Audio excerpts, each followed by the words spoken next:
Mapagpalang linggo po sa bawat isa sa atin. Bago po tayo magsimula ng ating service, tayo po ay sabay-sabay ng manalangin. Tayo manalangin. Panginoon, salamat po sa araw na ito ang pinagkaloob niyo po sa bawat isa sa amin. Salamat po sa buhay ni Pirex, ni Mark, and then maging sa mga tao na nanonood po ng video na ito. Salamat, Lord God, sa linggo na ipinagkaloob niyo po sa bawat sa amin. Salamat po for the protection from COVID-19, Lord God. And patuloy kami naniniwala na hindi niyo kami pababayaan, Panginoon. And even in the midst of all these things, Lord God, there is no reason to not worship you, our Father. We continue to glorify and praise you and lift your name on high. And in Jesus' name we pray. Amen. Sama-sama po tayo mag-awitan.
to sing to the Lord. So, susunod po natin ang kanta ay God Will Make a Way. po ang ating Panginoon ay hindi tayo pababayaan. Even in difficult situations, just like sa panahon natin ngayon na mayroong COVID-19 and Luzon is on a lockdown, God will surely make a way for each and every one of us. May it be a need, may it be a difficulty, a trial, or a challenge in our lives. Truly, He will make a way, and He shall provide for us. Let's worship the Lord.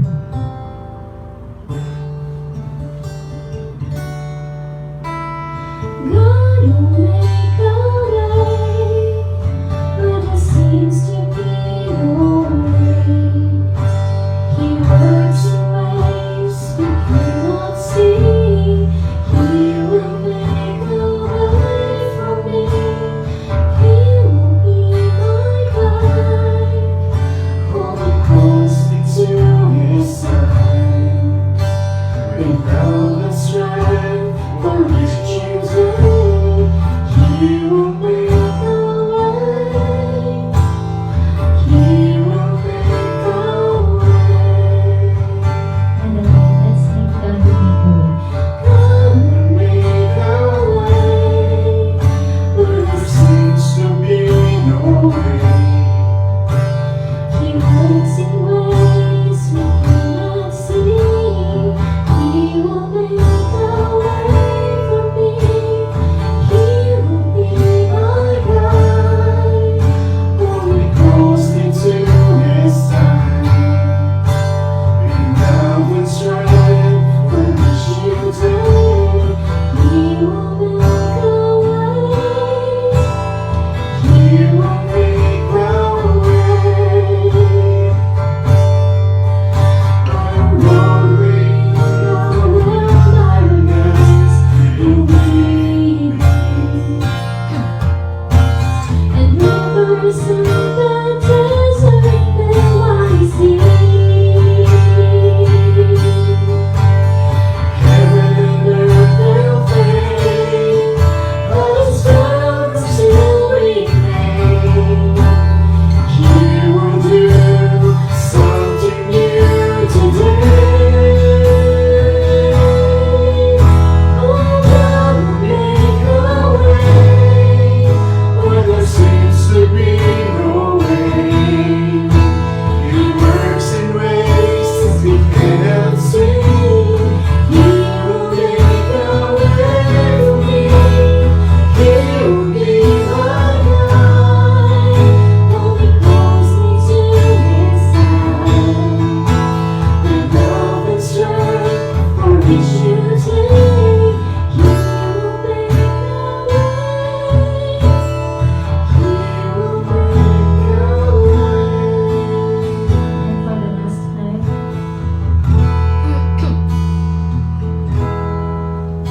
Oh, God will make a way where there seems to be no way.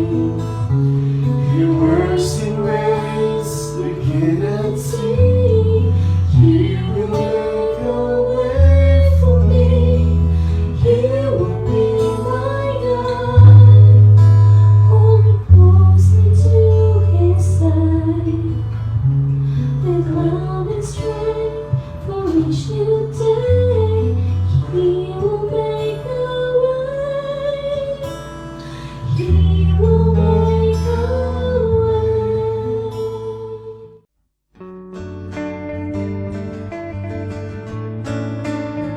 Isang mapagpalang linggo po sa ating lahat. I'm Pastor Venturina.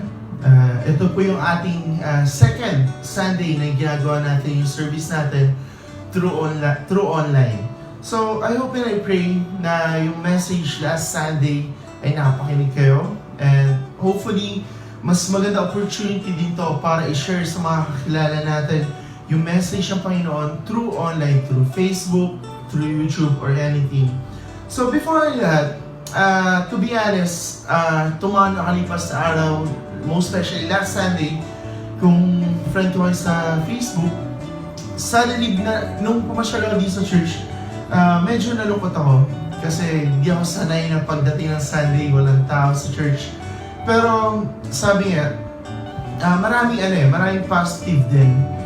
Imbis na yung negative ang tignan natin, may mga positive din nangyayari. Like for example, last Sunday, maraming mga families na mas nag-spend time together to listen yung mensahe ng Panginoon sa kanila and quality time. I think yun yung pinaka-important thing sa panahon na ito, na bilang isang pamilya na tayong lahat ay magsama-sama. So sa ating pagpapatuloy ng ating mensahe, ng ating serye sa buwan na ito, our topic for today ay pinamagatang Embracing Problems as a Gift. When doing this sermon, sabi ko parang ang hirap. Paano nga ba natin matutong yayakapin yung mga problema natin when it comes sa mga ganitong situation?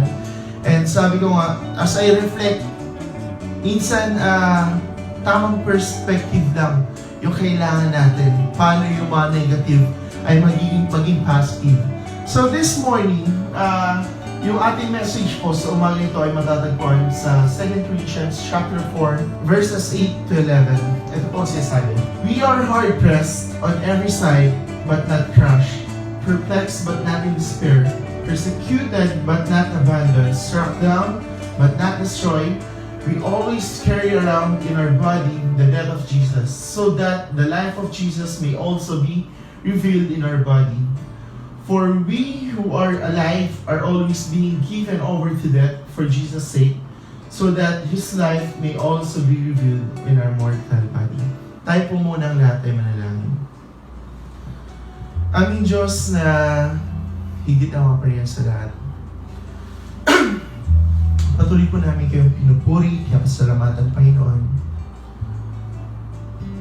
na sa kabila ng mga pagsubok na pinagdadaanan ng aming bansa, ay hindi ito'y naging ng Panginoon para Ikaw ay aming purihin, Ikaw ay aming sambahin. Salamat Lord sa kabutihan at kadakilaan mo. Panginoon, sa oras na ito, sa aming pakikinig ng iyong mensahe, Lord God, dalahin po namin na Ikaw po yung patuloy na mangusap sa amin.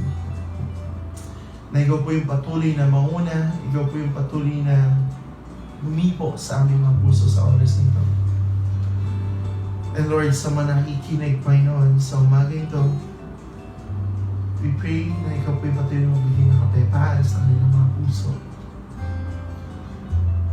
And Lord, sa kabila ng aming mga pinagdadaanan sa oras nito, Lord, bigyan niyo po kami ng kasiyahan, ng pagmamahal, Panginoon, sa oras nito. Muli, Lord, kung ano may inakagulo sa aming isipan, tanggalin po ito, Ikaw po yung mangusap sa amin.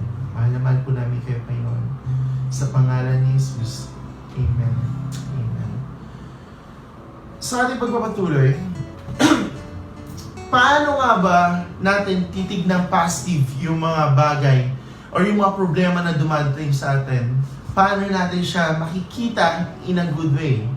So this passage ay matatagpuan natin sa 2 Corinthians chapter 4 verses 8 to 11. Pero gusto ko muna ipaliwanag sa inyo ito. In verses 8 to 9 of 2 Corinthians chapter 4, Paul makes 4 statement that describes how Christian respond to the trial of life.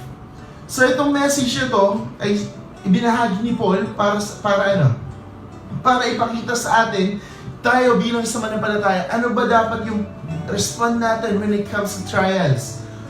So sabi dito, we are hard-pressed on every side but not crushed, perplexed but not in despair, persecuted but not abandoned, struck down but not destroyed. These 4 statements describe the true condition of believers in the Word. They are always true, even though our experience of them varies. We are not always pressured, but we often are.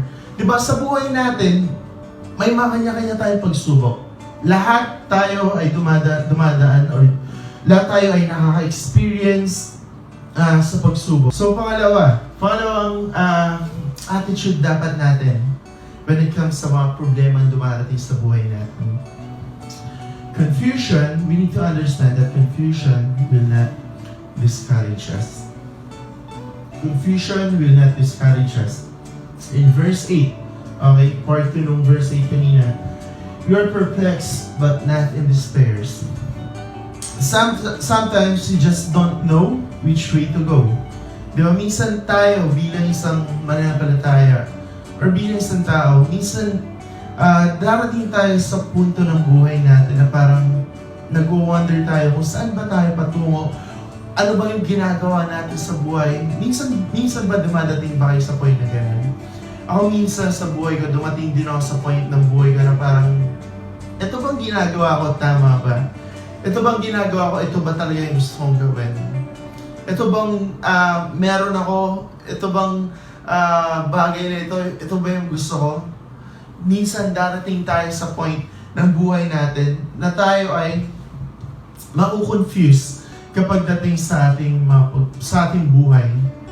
Or most especially kapag dun sa buhay natin, tayo ay na-test na may problemang dumating. Minsan question tayo na tama ba to? Nasa lugar ba ako? Ito bang tiyatahan ko ay tama? And we need to understand na kapag tayo ay confused or nag-wonder tayo, we need to understand that when we are confused, Jesus is not confused. Kung ikaw mismo, kung tayo mismo, hindi natin alam kung saan tayo patungo. Hindi natin alam kung ano yung harapin natin pagdating sa future natin. Hindi natin alam kung ba sa susunod na araw, okay pa ba ako sa susunod na araw, makasurvive ako. But we need to understand na kahit tayo ay confused, we need to put our faith natin kay Jesus dapat. Na si Jesus is not confused. Sabi nga, when we are confused, Jesus is not confused. Sometimes we are puzzled and perplexed by life, and sometimes you are bewildered and unsure. And sinasabi dito na that's okay. Kung minsan tayo ay confused, hindi natin alam saan tayo patungo, sinasabi dito na okay lang yun. Lahat tayo ay dumarating sa point na gano'n. We're not driven to despair because life doesn't depend on our knowledge of the big picture. When we are at wit's end, God is getting started. Often He does His best work when we have given up completely. So ano yung gusto kong ibahagi sa atin dito? Na every time natatanungin natin yung sarili natin na kung sa tingin natin wala tayong patutunguhan, kung sa tingin natin yung ginagawa natin hindi na nakapagbigay ng saya sa atin, ang kailangan lang natin takbuhan sa mga oras na ito ay ang Panginoon. Dahil Siya ang nakakalam ng tamang sagot at Siya yung makapagbigay sa iyo ng joy, ng peace sa buhay mo. Pangatlong bagay na dapat maging respond natin kapag dumarating tayo sa trials is this: opposition will not discourage us. In verse 9, it says, "Be persecuted but not abandoned." Opposition will not discourage us. We need to understand this.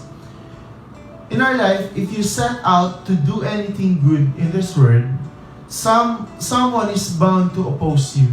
And if you decide to devote yourself to the cause of Christ, you can expect that some people close to you will not appreciate your decision. We need to understand na sa buhay natin, sa panahon ngayon, na hindi nawawalaan, kung ba sa term ngayon ng mga millennials, hindi nawawala yung mga tinatawag na bashers natin sa buhay. Ano ba yung mga bashers na to? Sila yung mga tao na ayaw nila makita yung isang tao na nag-excel. We need to face the reality na sa generation ngayon, sa panahon na to, may mga tao talaga na hindi ka gusto nilang makita na umaasenso. Diba? Some of you, minsan malapit na kaibigan, pamilya, or kung sino pa yung close sa'yo, minsan sila pa yung mga taong ito.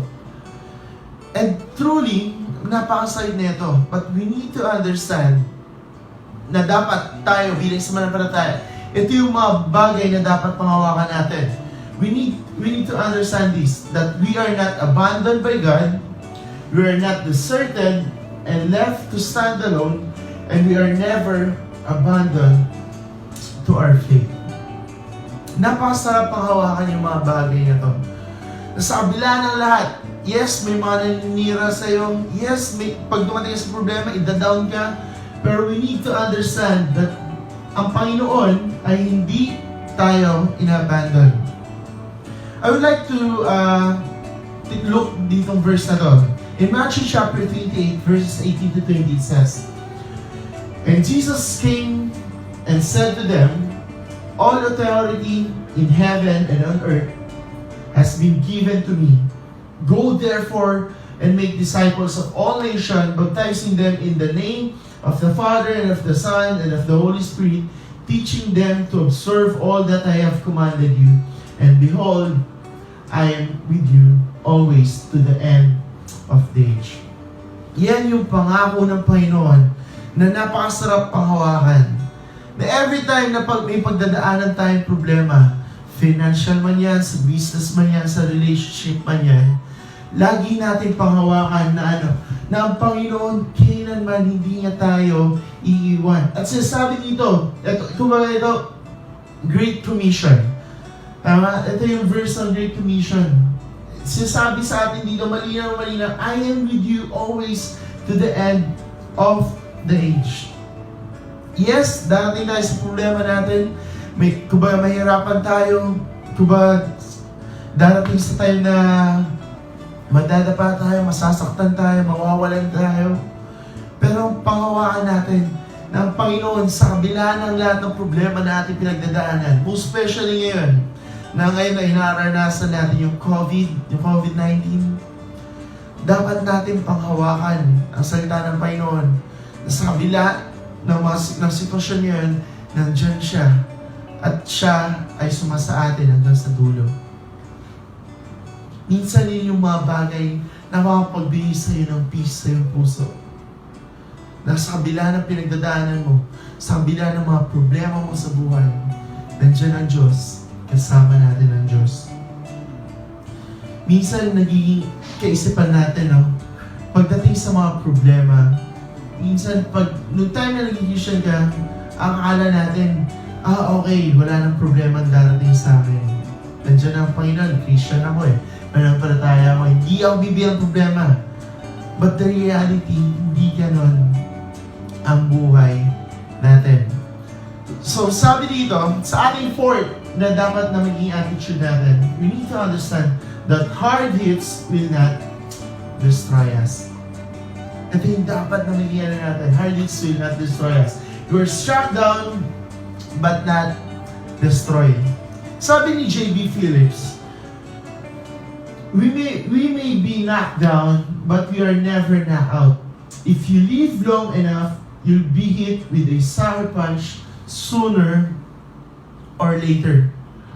Hindi excuse, hindi porkit mananampalataya ka, excuse ka lang, di mo na mapagdadaanan yung gantong pagsubok, di mo na madadaanan yung gantong temptation.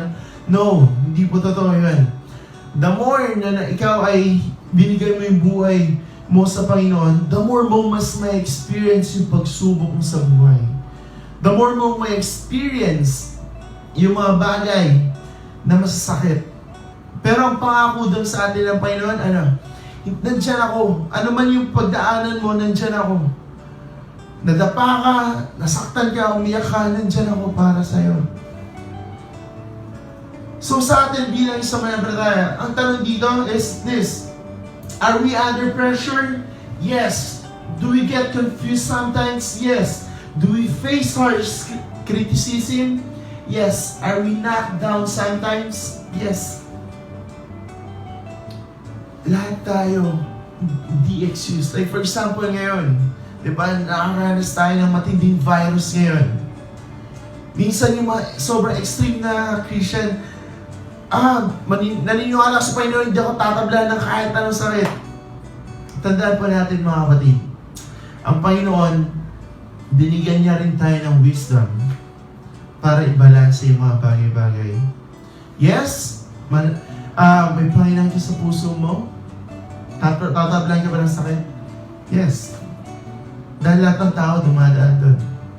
Pero binibigyan tayo ng Panginoon ng wisdom kung ano yung tama natin gawin. Kung ano yung mga bagay na kailangan nating ayusin. We need to understand this, that Christ offers victory to trouble, not victory apart from trouble. So paano natin makikita? Okay? Paano natin may tuturing gift? Yung mga pagsubok or suliranin natin sa buhay sa pamamagitan nito. Na every time na darating tayo sa mga problema sa buhay natin, every time na makaranas tayo, the more natin mas may experience yung kapangyarihan, yung kadakilaan ng Panginoon sa buhay natin. Ano yung bottom line nito? Na every time na magka-problema tayo, ang first option dapat natin ay si Christ. I remember, nung ako ay nasa seminary, there's a preacher yung nag-share niya itong story na ito. Ang buhay daw natin bilang isang Kristiyano ay isang parang nasa boxing ring. Naranasan ako mag-boxing. Ako may times na nasubukan ko mag-boxing. Sabi ko po sa inyo, noong una akala ko madali lang suntok-suntok, pero sobrang hirap pagdating ng boxing. So ang buhay daw natin, parang nasa isang boxing ring tayo. Yes, we have strength to fight. Kalaban natin yung pagsubok. Okay? Susuntok tayo sa pagsubok, baka bagsak ang pagsubok. Malakas tayo. Pero darating sa point ng buhay natin na manghihina yung stamina natin, na tayo ay mabubugbog ng kalaban. Tatagta rin tayo, susuntukin tayo, lahat hanggang sa hindi natin makaya. Once na bumagsak tayo, the referee counts. 1, 2, 3.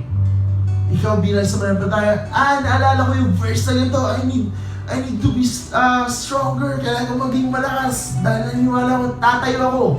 Lalaban ulit ako, may pagsundukan ulit ako hanggang matalo yung problema. Pero darating ulit yung point, manalockdown ka. Nagkasakit ka, manalockdown ka. The referee counts 1, 2, 3, 4, 5. Sino ba hugutan mo? Sige. May pamilya ako, nandyan lahat, nakasuporta sa akin. Lalaban ako. At yung problema sa buhay natin, darating, ina-knockdown ka. But here's the good news. When the referee counts, 1, 2, 3, 4, 5, 6, 7. Minsan naisipan mo na gusto mong sumuko. Minsan parang ayaw mo na parang hindi ko na kaya. 8, 9. Akala natin na pagdating ng 10, game over. Sabi daw ng isang mananampalataya, okay, I give up. Hindi ko na kaya. Pero yung referee nag-count tuloy-tuloy. 10, 11, 12, 13, 14. Ang pagkatingin mo dun sa referee, yung nagkakaunt pala na yun, ay si Jesus Christ. Si God. Ganun din daw sa buhay natin. Yes, babagsak tayo. Makaranas tayo ng mga pagsubok. Pero ang panghawakan natin ng Panginoon ay lagi nandyan para sa iyo. As I end, I would like to give this principle to you. Victory means, yes, I face trouble every day, and sometimes I despair of my own life. I'm under pressure all the time. I get confused. People attack me. Sometimes I get knocked down by life. But that's when the power of Christ shows up to help me. If I have victory, it is victory through trouble, not victory apart from trouble. Sa pamamagitan ng mga pagsubok natin sa buhay, doon natin mas nakikita mas maranasan yung pag-ibig ng Diyos. Doon natin mas ma-experience yung lakas na pinagkakaroon mo sa atin. And as I end this short preaching, I would like to encourage you na kung ano man yung mga pagsubok mo pinagdadaanan sa buhay right now, kung ano man yung mga problema mo, kung ano man yung mga hinaharap mo, maybe finances, relationship, sa work, sa school, kung ano man yun, lagi natin isipin, o lagi natin gawin, is we need to go back sa cross. We need to go back kay Jesus Christ. Ano mang pagsubok na ating harapin, makakaya natin ito sa pamamagitan ng ating Panginoon na nagbibigay ng kalakasan, nagbibigay ng wisdom sa atin. So as I end this preaching and as I call the praise and worship team, I would like, pwede po bang bigyan ko kayo ng time sa oras na ito na ating suriin yung ating mga sarili. Na let's say this time na kausapin natin ang Panginoon at sabihin sa Kanya na, Lord, ano man yung mga pinagdadaanan ko ngayon, sabihin natin sa Kanya, Lord, samahan mo ko. Let's take this time to reflect. And now let's continue to worship the Lord. Awitin po natin ang awitin still.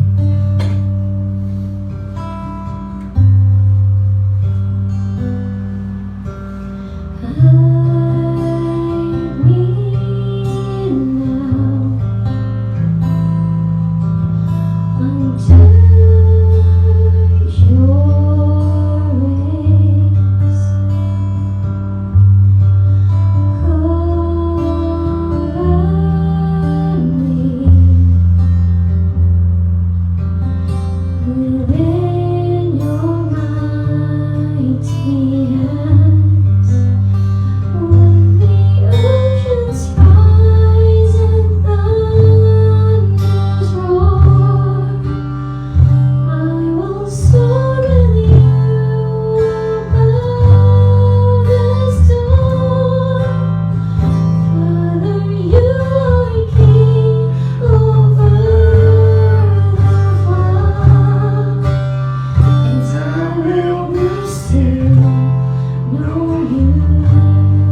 close in prayer. Yes, Lord. Source nito, nais ko na magpasalamat sa kabutihan, sa kadakilaan mo, Panginoon, na iyong kakalap sa amin. Salamat, Lord, na sa kabila ng aming mga pinagdadaanan sa mga oras na ito. Salamat, Lord, dahil ikaw ay laging nandyan. Lagi ka nandyan para kami ay samahan, para kami ay tulungan, Panginoon. Lord, sa oras na ito, dalangin po namin na ikaw po yung patuloy na sumaamin.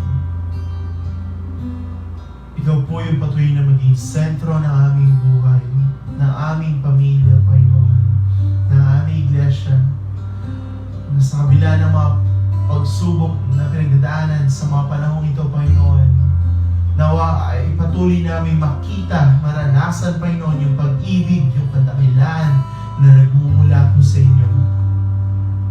Pagpalain mo, Panginoon, lahat ng mga tao, Panginoon, na nanonood ng video ito, na ikaw po yung patuloy na magpala, Panginoon, sa kanilang buhay.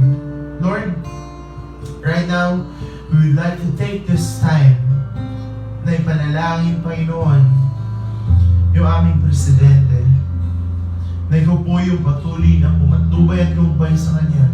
Patuloy mo po siyang i-guide, i-lead, Panginoon, kung ano yung nais mong ipagawa, Panginoon. May you always give him wisdom, Panginoon, kung paano niya may handle, Panginoon, itong bansang Pilipinas sa ito, Panginoon. Maging ang aming mga mayors, yung aming mga senators, Panginoon, lahat, Panginoon. Yan dalangin namin, Panginoon, as they leave this country, as they leave this city, as they leave this barangay, Panginoon, may you give them wisdom, Panginoon, kung paano nila ma-handle yung mga ganitong bagay. Lord, right now, we'd like also to pray, Panginoon, yung mga health workers namin, Panginoon. Yung mga doctor, Panginoon, yung mga nurses, na nag-handle, Panginoon, sa mga pasyente na nagkaroon ng virus, Panginoon. Lord, we pray that may you always protect them, Father. Ilayo niyo po sila sa sakit, Panginoon. Ilayo niyo sila, Panginoon, sa mga sakit, Panginoon, na pwedeng dumabo sa kanila.